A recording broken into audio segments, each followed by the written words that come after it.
Din, what is Eid'l Adha? Okay.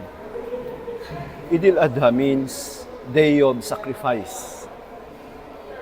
It is connected to the tradition that was initiated by Prophet Ibrahim and his son,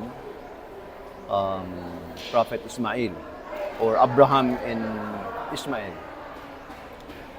wherein they were put into test and they successfully or they were successful in their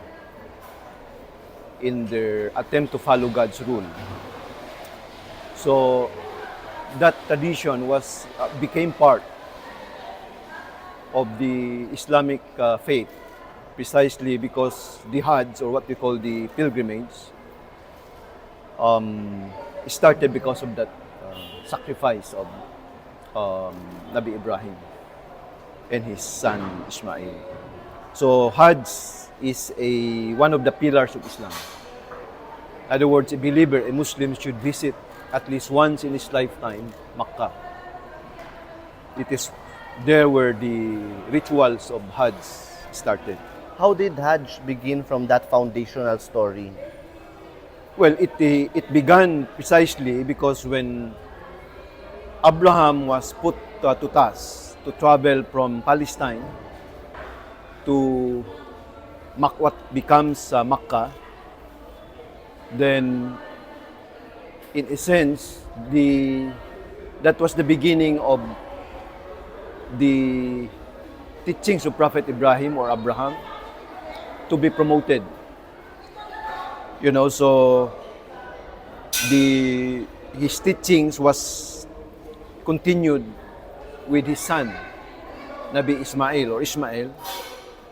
But after that, he returned to Palestine, and there he also,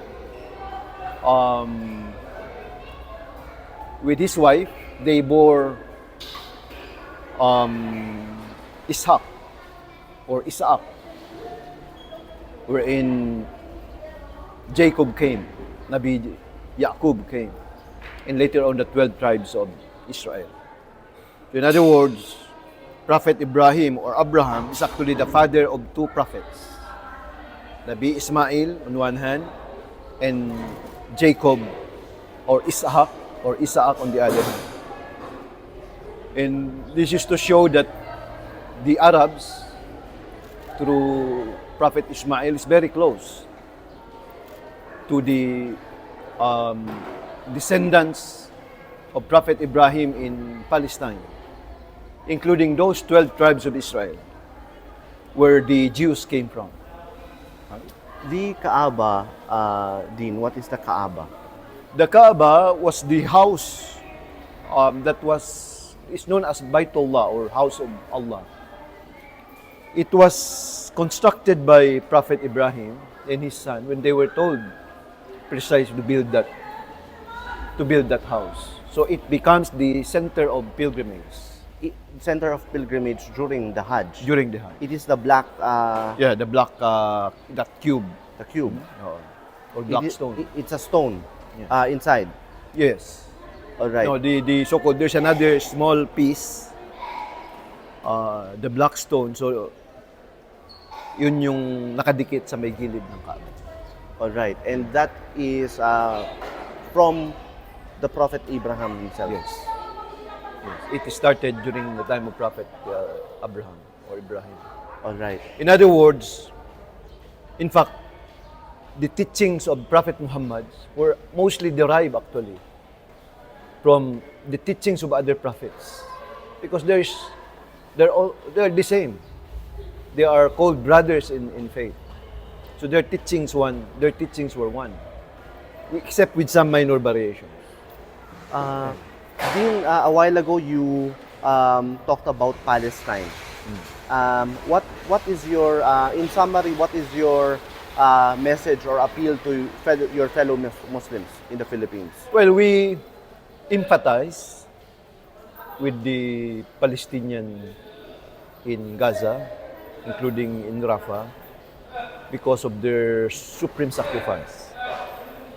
they are oppressed, they are helpless, so we need to help them in whatever ways we can, and do even a small thing, because by oppressing Palestinians, we are like degrading humanity.